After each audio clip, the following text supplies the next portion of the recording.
Luego hay, como en el Estado español hay varias naciones, he preferido sacar dos libros sobre una nación que junto con Castilla fueron las dos naciones centrales para crear España, que es Andalucía y Castilla.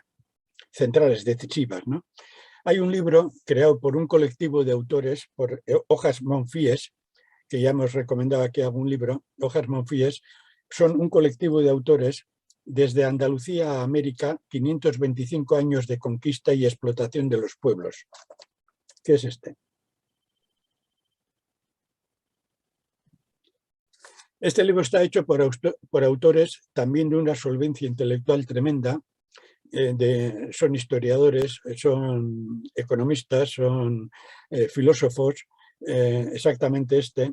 Y este da la perspectiva y analiza el proceso de destrucción de la cultura andalusí, la expansión de la cultura de la clase dominante castellana, cómo eso, la destrucción de Andalucía, de Al-Andalus y la creación de una Castilla, digamos, imperial, en 525 años, la repercusión que ha tenido no solamente en la construcción del actual Estado español, sino en toda la construcción del imperio, en el masacre de nuestra América, etc. Y esto es lo que se define en historia como la otra versión, como la versión no vista. Entonces, ¿por qué he escogido este libro de los que podía escoger? Precisamente por eso, porque nos abre la perspectiva desde otra historia.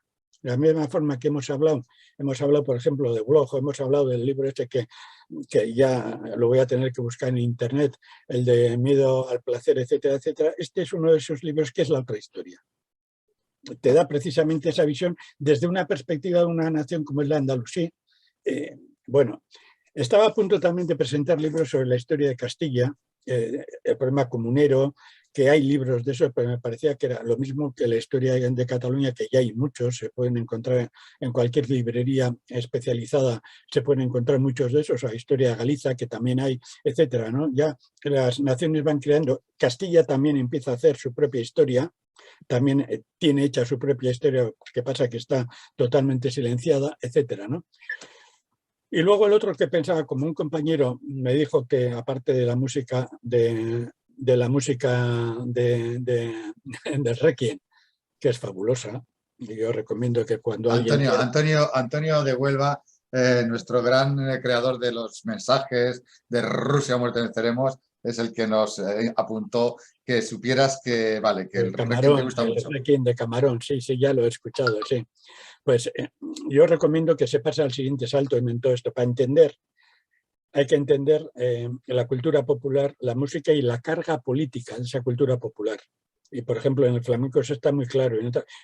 Por ejemplo, es muy conocido los debates que había en los cantos de los mineros, donde cantaban flamenco dentro del franquismo, ¿eh? Y todo eso lo que implicaba de represión de la cultura. Entonces hay este libro, con este ya estoy acabando esta tralla, la identidad andaluza en el flamenco. Está publicado por una editorial que se llama